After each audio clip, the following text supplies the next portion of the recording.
morning, sir. And before we proceed to our main reflection, I want to introduce myself. I am Reynel D. Barluado, and my partner's name is Mark Adrian Mondragon. And this time, I would like to share my reflection on the corporation in the Industrial Revolution in modern times. And first is about corporation. This is the main topic of that video. And this corporation is legal entity that established to perform specific business, and they are both public and private corporation. And the corporation is not a group. This is like a business based on my understanding on this video. And the public and private corporation. In a private corporation, there are only a few closely held stockholders that may run the company. But we all know that as time goes by, the process changes from agrarian and handicraft economy. There are so many new technologies discovered to make the product more easily than before. But despite these technological changes, there will be also disadvantage and advantage in modern history. The process of change from agrarian and handicraft economy to one dominated by industry and machine manufacturing. These technological changes introduced novel ways of working and living and fundamentally transformed society. This process began retained on 18th century and leaving a fundamental transformed society. From there spread to the other parts of the world. Although used earlier by French writers, based on the video, the term Industrial Revolution was first popularized with the English economic historian by Arnold Toynbee. Industrial Revolution on 1852 to 1883 to describe Britain economic development from 1760 to 1840. Since Toynbee time, the term has been more broadly applied as a process of economic transformation than as a period long of time in a particular city.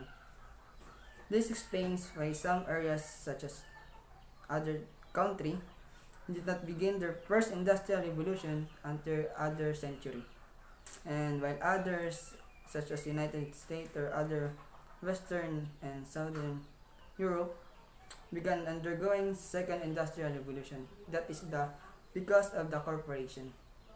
And before we continue, and I will give this opportunity to discuss or share their reflection about their video by Mark Adrian Mondragon. Hello everyone, I am Mark Adrian Mondragon, and this is my reflection. My reflection is about the corporation. The industrial revolution in this video showing some of difference every problem or changes in our world, especially in business, because they are focusing in business topics that may affect and also further manufacturing some of the products. The technological changes include the following.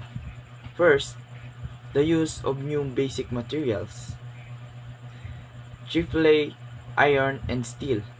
Second, the use of energy sources, including both fuels, motive power, such as coal and steam engine, electricity, petroleum in the internal combustion engine. Third, the invention of new machines, such as spinning jenny, and the power that loomed that permitted increased production with a smaller in expenditure of human energy. Fourth, a new organization of work known as the factory system, which entailed increased division of labor and specialization of function. Fifth, important developments in transportation and communication, including the steam locomotive, steamship, automobile, airplane, telegraph, and radio. And sixth, the increasing application of science to industry. These technological changes made a possible tremendously increased use of natural resources and the mass production of manufactured goods.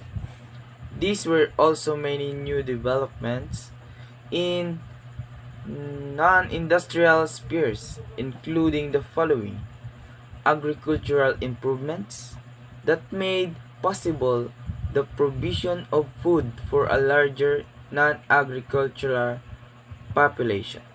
Second, economic changes that result in a wider distribution of wealth, the decline of land as a sources of wealth in the face of rising industrial production, and increased international trade. Third, political changes reflecting the shift of economic power as well as new state policies corresponding to the needs of an industrialized society. Fourth, sweeping social changes, including the growth of cities, the development of working class movements, and the emerge of new patterns of authority. And fifth, cultural transformation of broad order. Workers acquired new and distinctive skills, and the relation to their task shifted. Instead of being craftsmen working with hand tools, they became machine operators, subject to factory discipline. Finally, there was a psychological change. Confidence, the ability to use resources and master nature was heightened. Thank you.